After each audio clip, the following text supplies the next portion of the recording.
All right, hey everyone, welcome to the Mental Health Mukbang. My name is Christopher Vell. I'm an LMFT based out of Houston, Texas. Today we're going to be discussing boundaries, and I have green tea Pocky. I have a love-hate relationship with Pocky. I don't understand why I eat so much. I don't even like it. I'm Jeanie Wang. I'm a clinical psychologist in Houston, Texas. And today I have Kind Bar, and it's my favorite flavor. It's the dark chocolate cherry cashew. Nice. I like that one too. I'll go. My name is Jed. I'm a therapist. I'm based in California, and today I have carne asada fries. I've eaten some already. He always has the best food. Yeah, you always have good food. Well, I'm gaining weight during COVID. I'm proud of the food I have. I'm Jeanie Chang, an LMFT from Raleigh, North Carolina, and Korean kimbap, to go that I made my husband grab for me. And I'm starving, so I'm going to be eating for sure. So yeah, super excited to be eating this. Nice, nice. So to start this off, we had a lot of people request a discussion on boundaries. What exactly are boundaries? What do they mean to you, and what are the different types? Oh. Mm-hmm. The way that oh, sorry, go ahead. I said not Jeanie. Your mouth is full. So one of the ways I like to talk to people about boundaries is I kind of liken it to energy conservation or energy preservation. So this idea that we have a finite amount of time, of energy, emotional resources, resiliency, all those good things. And so boundaries exist to protect that. Because if it's not protected, other people will be kind of pushing up against us, requesting kind of those aspects from us. So pushing against time boundaries, pushing against energy boundaries. And so, I think when we think about maintaining boundaries, it's thinking about ways in which we're able to still retain some resources for ourselves. And when you think about it, when people cross a boundary and we get pissed, that's a lot of emotional energy, right? That Absolutely. gets used up. And so yeah, that's kind of how I think about it. Although there are other boundaries like physical boundaries, of course. And so we can go through a whole list of those. But that's how I kind of formulate it for my clients, is that it is kind of protecting a finite resource of ours. Mm-hmm. Yeah, I often use like the analogy of like a video game energy bar, literally, when I'm talking to clients about that stuff. You only have so much to spend, right? And that is true. You have, the physical boundaries, you have the mental boundaries, emotional boundaries, and you have time, energy, right? What else? There's financial boundaries, right? Oh, sorry. And I was going to say, so we're talking a lot about, I guess, the physical, emotional characteristics. I finished my kimbap, by the way, so now I can talk. But I was going to say, I also think of boundaries because this is what I deal with a lot with is in the context of where you're at too. Because it's, you hear that term of work-life balance. I mean, I work with that a lot with professionals. So I feel like there's a different sense of boundaries depending on where you're at. Your family looks different, your workplace looks different. But I really like your definition of conserving the energy because no matter what, that's what we need to do for ourselves to be effective in where we're at. So I also put it in context too, depending on the situation you're in and where you serve, boundaries also look different. I don't think there's like a finite explanation of how it can look, except you want clear boundaries and you want, obviously good boundaries and so they're not blurred, but then they still can look very different. Hopefully I'm making sense. I think from a different kind of perspective, in a more like day-to-day practical sense, right? I think a lot of us have boundaries that establish. I think one of the ones that comes up a lot is, or one of the ones that most people, I say most people can relate to is that when you think about dating, you have deal breakers, right? Things that you draw things where you draw the line and you say like, if you cross this line, like it's not going to work, right? And I think one of the more practical ways to look at boundaries as like deal breakers, but for like everyday interactions. Or for like you're more like in a general sense, like what are my everyday like deal breakers? Like what are my deal breakers at work? Like if my work makes me work X amount of hours or whatever, like Is it something that I'm willing to put up with? Do I have the capacity for that? Just like in a relationship where like, yeah, this is a deal breaker because this violates one of my core values or one of my core beliefs, right? I think that that's like a really practical way of just looking at what boundaries, how you, or what you would consider boundaries or boundaries in general. Like whether it's with your family. Oh man. Yeah, so We are eating. it's the carbonated soda that I'm so yeah, whether it's the relationships that you have with your friends, things that you are willing to do, not willing to. I think that's like that's my take on how one of the ways that I use to like explain. Mhm. So when you say deal breaker though, and I kind of want to like expand on that, because when I think about boundaries and when I try to work with clients on it, it's this idea where we can have rigid, like a steel wall, all the way through to the point of it being permeable in different gradations and then no boundaries, right? It's like a spectrum of boundaries. Right. So when you say deal breaker, what do you mean in that? Is in that spectrum, or how do you frame it? Sorry. I think of those like deal breaker. Okay, so obviously deal breakers don't encompass the whole spectrum. Right? It's a very specific part of that spectrum. It's just the part where it's about this is a line that you cannot cross. Those are your like Right. hard steel wall boundaries. You're not getting through it. But there are other ones like that I wouldn't consider like.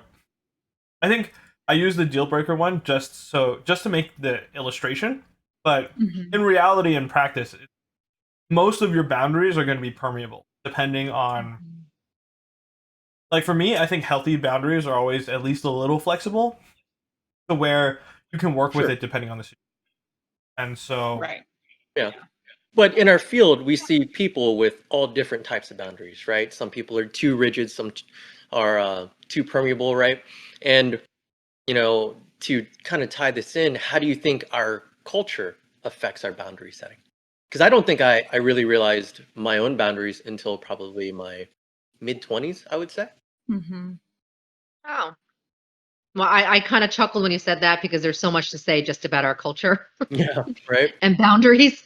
The first word that comes to my mind, just because of my family experience, that doesn't mean that everybody has this experience, is enmeshed. And even now, to this day, I think I won't reveal my age, but middle age, but I still have a mom who kind of says, "What are you eating?" Like I'm 10, right? Or what have you made for the kids?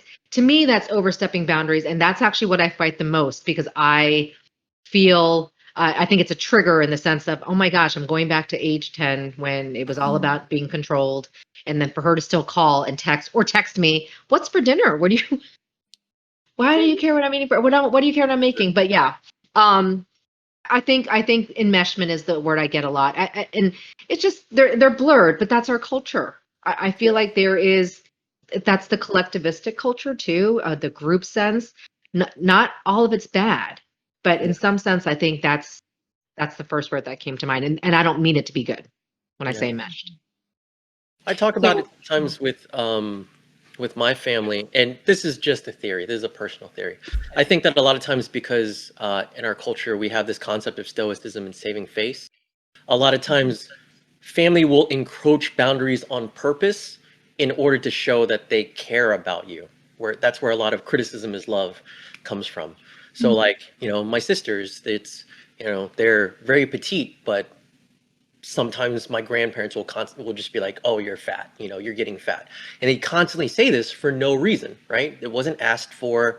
It wasn't a topic that was going on. It's just there. But that's the way that they show care. Is that a correct way to show care? No. Incredibly dysfunctional, right? And can cause so many different problems. But how do you guys feel about that? The criticism is love and boundaries.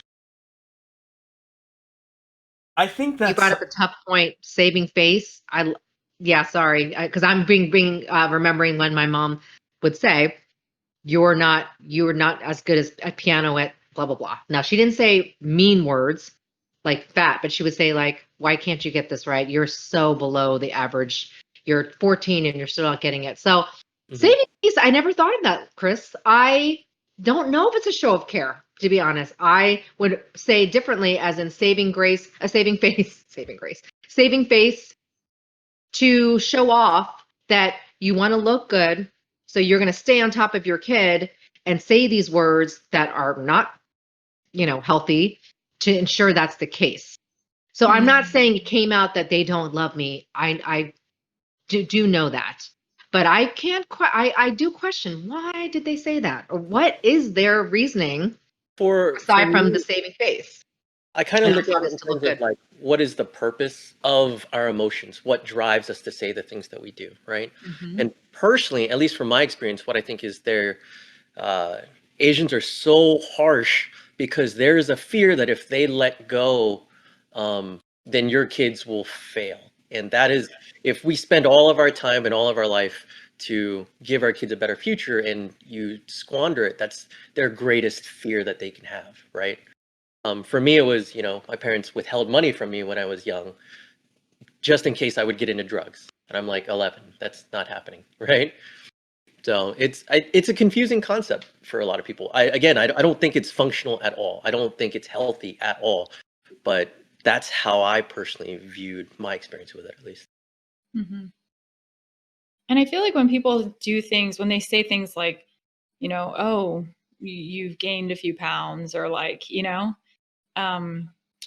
almost like they're trying to incite a behavior, right? They want you to be like, oh, okay, based on this feedback, I'm now going to do X, Y, and Z, and they think those behaviors are good for you.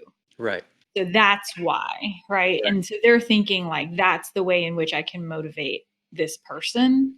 And so I can see that layer of like, maybe it's out of love, right? Like maybe they think that's what's best for you. And therefore, I think the problem is that in those conversations is they're assuming what's good for you without ever asking you what you think, right? There's no care for your boundaries.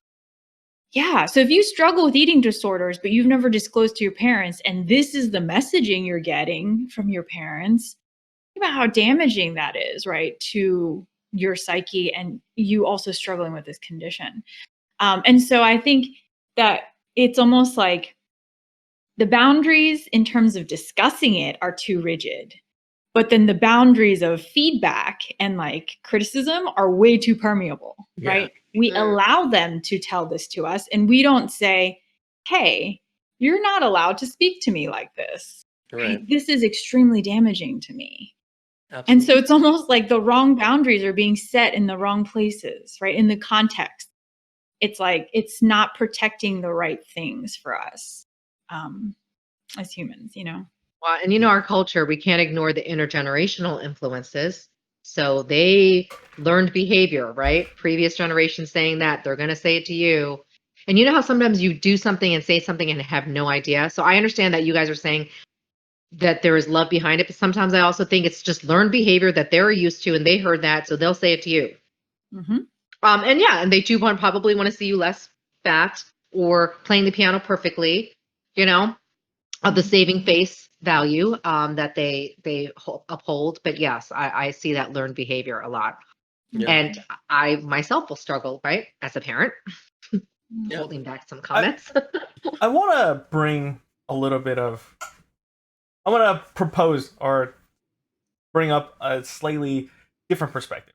From a more, from a more collective lens. Because right now, like, not that I disagree with what you guys, I feel like a lot of that takes on a very individualistic kind of approach to, I represent me, that kind of thing. But I think it's always been like, if there's anything that Mulan got right, it's the idea that you will represent your family to everybody else. And it does go along with saving face, right? But that's just kind of how the society is structured. Like, what you contribute to the group is an important, I think it's a carryover from survival in past times, right? Because if each person doesn't contribute their part to their society, then society doesn't function. At least back in the day. Everybody has their own particular role that they have to play, and if they don't meet the certain expectations, then there are inherent problems that will arise. And so part of it, I think, is carried over from that, not to try to justify it, right? But to try to understand it a little bit more. It's just that there's that expectation, because if you were you were the tailor's kid and you couldn't pick up tailoring, right? Suddenly there's no tailors left, and nobody now, like, what is going to happen to your economy, like within your little village, right? If we're thinking about villages on a much smaller scale than we are today, then there is like an inherent need for that survival. And I think it does. The problem is that it hasn't adapted well into modern culture and into, as times have changed, like that didn't carry over well, because now the expectations are different. And you can see a lot of what's been carried over as like, oh, like this is what's valued, but we're not going to tell you it's valued, because back then it was just understood. And as it gets passed down from generation to generation, we're just like, oh, this is like an implied value that we have, that it's supposed to be this way, but that's the way it was communicated. But as the values change and the communication stays the same, what happens is that the ideas don't get related back as well. So Jenny wants to say something. No, I'm just thinking, okay, so if it's about communal survival though, at what cost to individual survival, right? And that's because I'm thinking, oh, go ahead. And that's why I'm saying the crossroads is happening, right? It's like generations of, at least the last few, of just not having figured out where does that boundary lie. And some things are sacrificed. Mostly like the individual are sacrificed so that the community can benefit. And I think that idea, that's from an archaic time when survival was paramount and lifespans were much shorter, right? Yeah. Now we actually have the ability to self-actualize. And that's where I'm saying a lot of our boundary crossing issues culturally are coming from. And it's that it didn't age well. It's one of those things that didn't age well. But that's also and I'm not disagreeing with Jed. I see he's showing the flip side of just the history of, especially in our culture.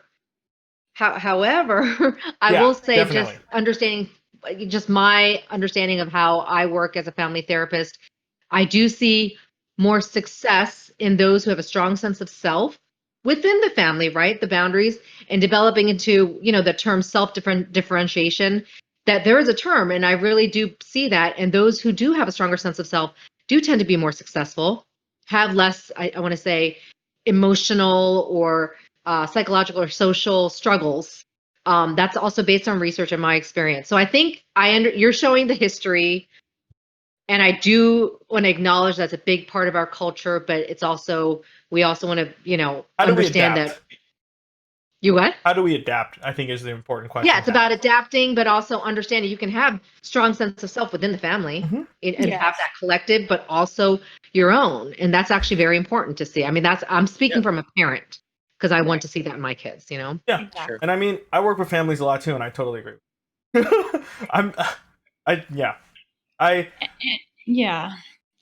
And I think with like the history of it, and like we're talking about also a very patriarchal culture. So women historically, right, have always been under men in our culture. And so if we utilize that cultural element of saying, well, women now always have to be in a position of sacrifice to men, right? We're upholding these systems that I think we all agree are not healthy nor functional, right? And so I think part of our generation as Asian Americans is adapting means we need to unlearn a lot of these systems that created very toxic relationships. I mean, I'm sure you all have heard of daughter-in-laws essentially being slaves, right, to in-laws, and basically marrying trigger, right? Like, so I mean, I understand the collectivist ideals, but I think those ideals are very dehumanizing to a lot of people. Absolutely. And so we have to be really careful about how we utilize our culture as reinforcers or chain breakers. You know what I mean? I think a lot of what we talk about in this, it's good to understand and empathize where these, behaviors come from, right? Whether you buy into the concept of collectivistic culture, criticism is love, or patriarchal societies, what have you. They are learned behaviors. Maybe that is how they learned how to give and receive love, and they don't know any other way. That still doesn't make it okay, right? It's still our responsibility to unlearn and disrupt these behaviors for not only for ourselves, but for the next generation, right? And this is why it comes up so much in our group, in our clients, on our social media, like all of these different things.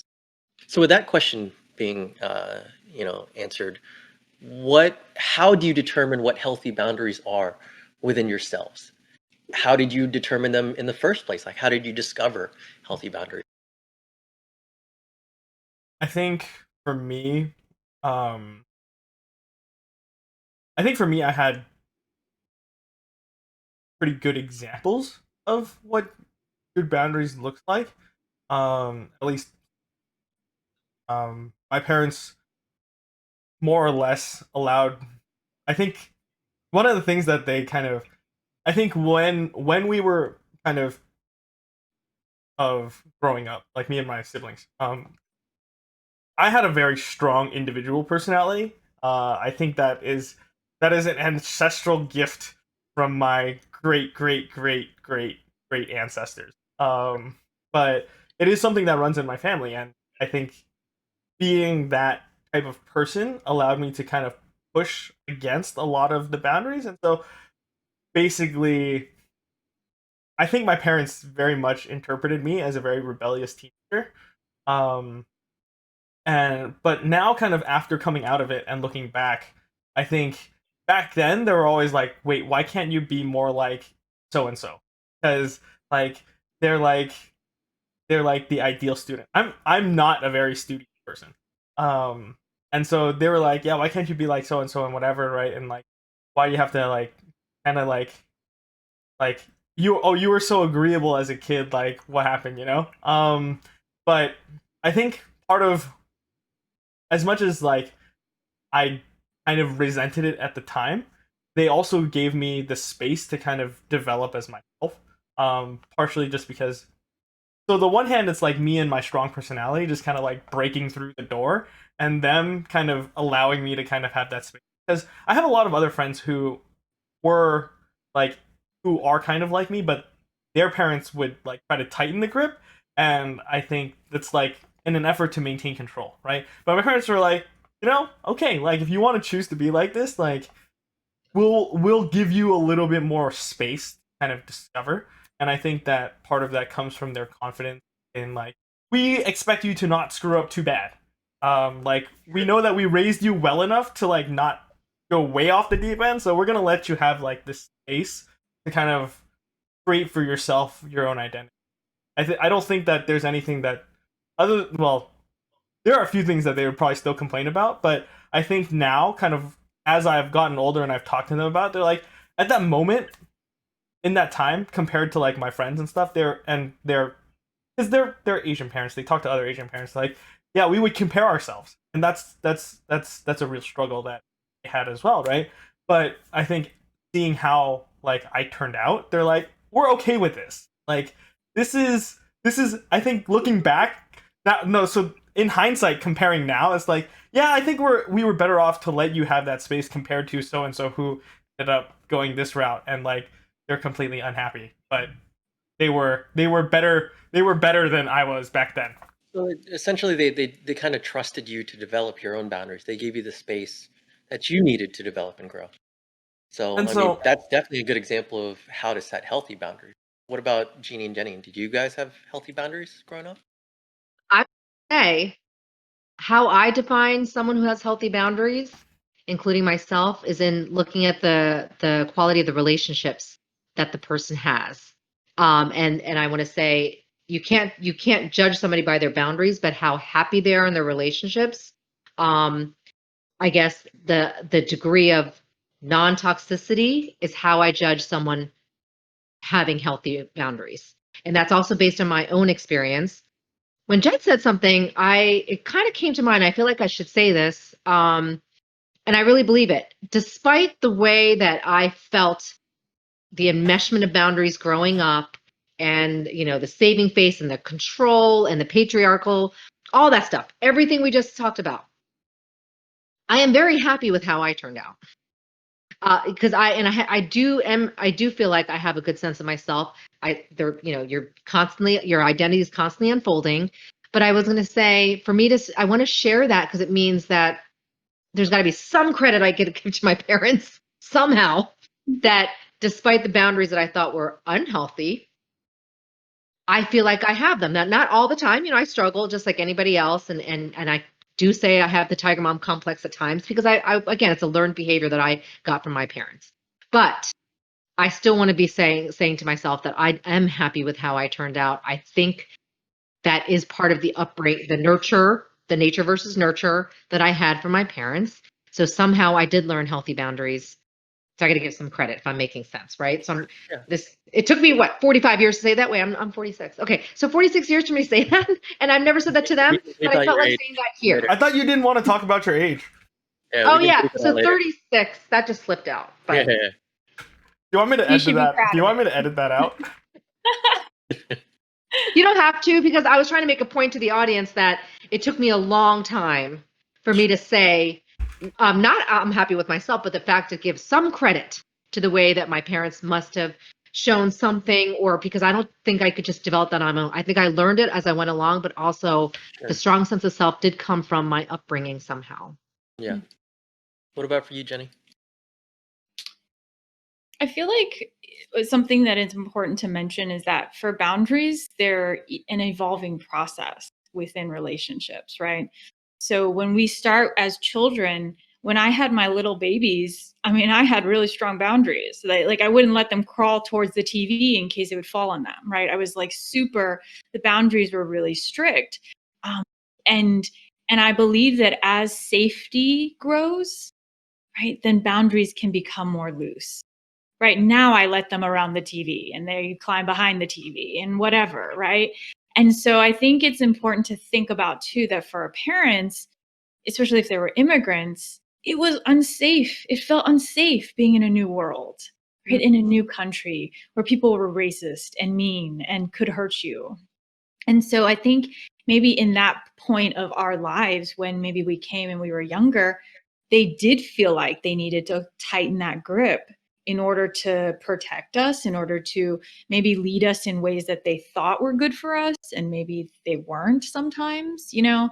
And so I think that within that boundary system, my parents were very strict. I was the first kid. They were first, immigrants out of their families to come here. And so it was like, I would have to lie and be like, I'm working on a school project at a friend's house. And that's how I get to go to a friend's house, right? And so, I mean, those boundaries were very rigid until I got to college. And then I went to a different city for college, and basically they were just like, okay, we're done. Like, you figure it out. And so suddenly the boundaries were very loose, and they were just like, go free. And then in college, when I was like, I hate business, I don't want to do this anymore, I want to do psychology, I was terrified of telling about this. But when I did, I realized that they were willing to go there. And I think it was that process of slowly opening their boundaries that allowed them to then say, if this makes you happy, do it. And so I feel like, in learning how to do boundaries, if I was the person I was, when I was a teenager, I'd be like, no, I don't have healthy boundaries. My parents are freaking controlling. Yeah. But then I think now, right, in my 30s, I'm like, oh, thank God that they were able to adapt with me. Not to say we didn't fight. I mean, we did a lot when I was a teen, but they grew along with me. And I think part of it, I was kind of like Jed. I was pretty opinionated.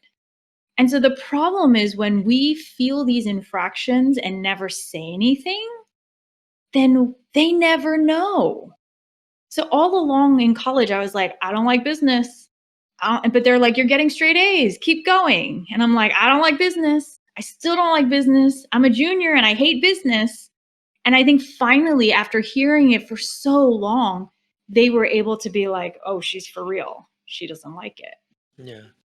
So I feel like setting those boundaries isn't this like, let's go to war moment.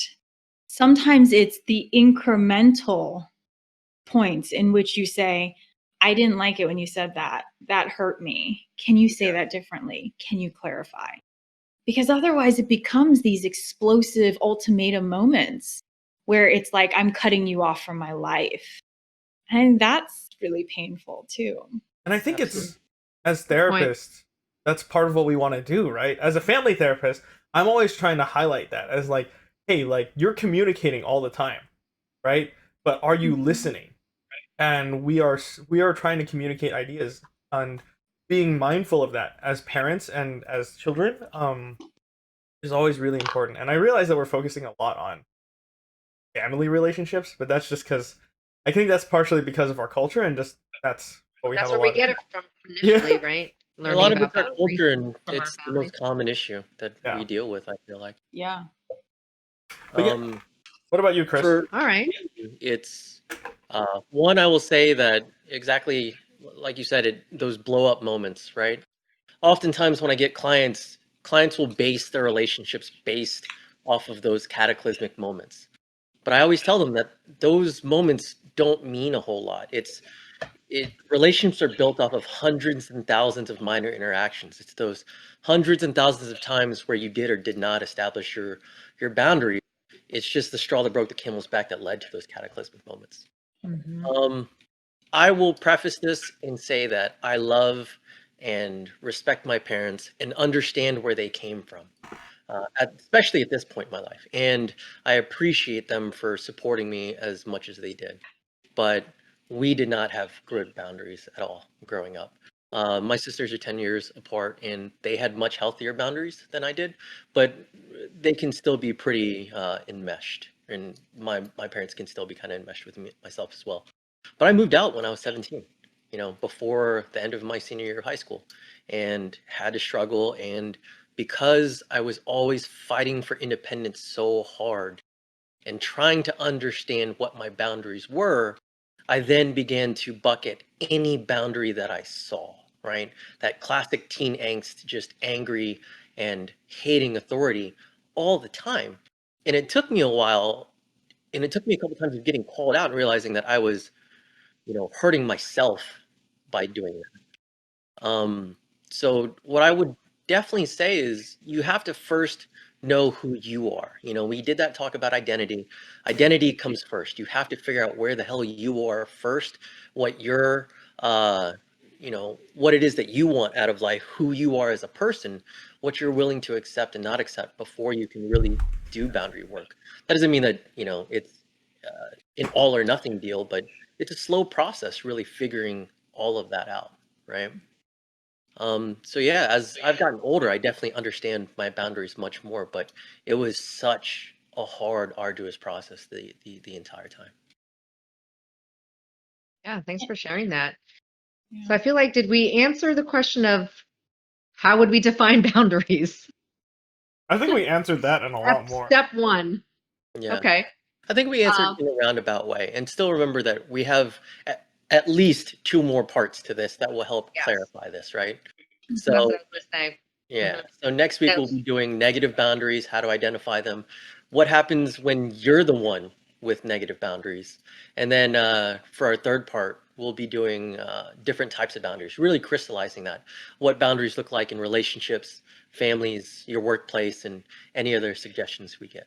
I think we could probably take that third part and maybe go like 4, 5, 6.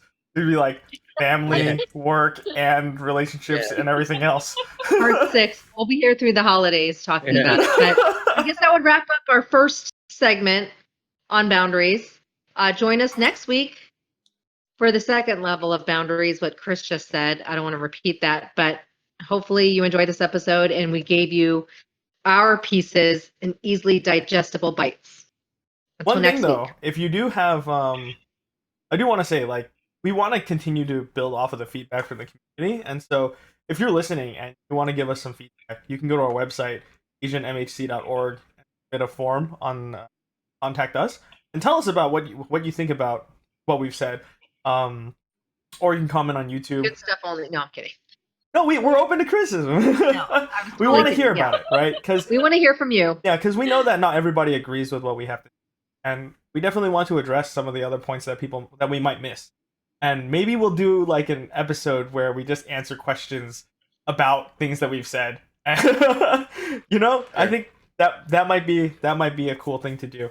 But yeah, join us next week for part 2 of Boundaries. Boundaries. All right, y'all. Bye. Bye.